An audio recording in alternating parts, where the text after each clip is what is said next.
Now, former Secretary of State Mike Pompeo. Secretary, good to have you with us. What do you make of what the senator had to say about the fact that the Biden-Harris administration has been full-throated and unequivocal in supporting Israel? Well, good morning, Shannon. Look, Senator Coons is a nice man, but he's just living in a fantasy world.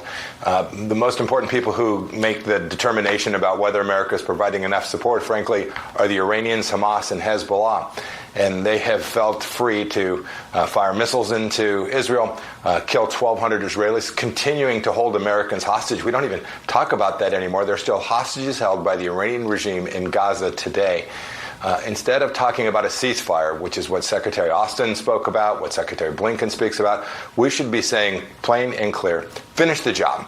Nasrallah would be alive today if the Biden administration's ceasefire had gone into effect. The entire Hezbollah leadership would be alive today if the Israelis had agreed to the ceasefire that Hamas had demanded and that the Iranians had demanded and the United States had supported.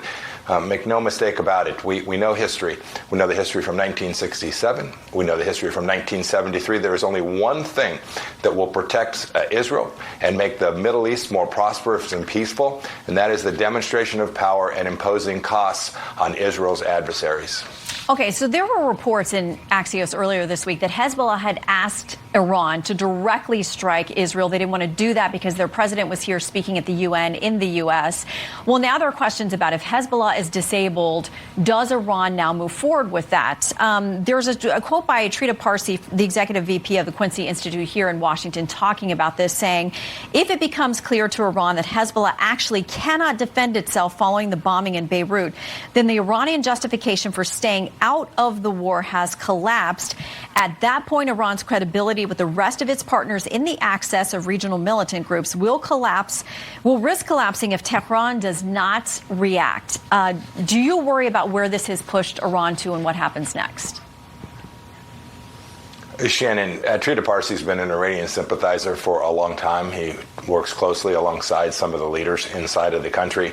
The way to convince Iran to stay out of this conflict is to demonstrate that the Americans and the Israelis together can hold Iranian leadership to account, impose real costs on them. When they see the leadership of Hezbollah destroyed, when they see Hamas dismantled, when they see the United States prepared to actually support that, and they see our Gulf partners recognize that they too can trust the United States of America, that's how you keep Iran at bay. It's how you push back against what, frankly, the Biden-Harris administration has allowed, the continuation of the Iranian nuclear program to build. There's only one way. You have to put pressure on them. You have to deny them resources. You can't hand them billions of dollars and then tell the Israelis to stand down and have any prayer that not only will Israel do well, but we shouldn't forget this. Hezbollah and Nasrallah killed more Muslims than just about anybody else over the last decades.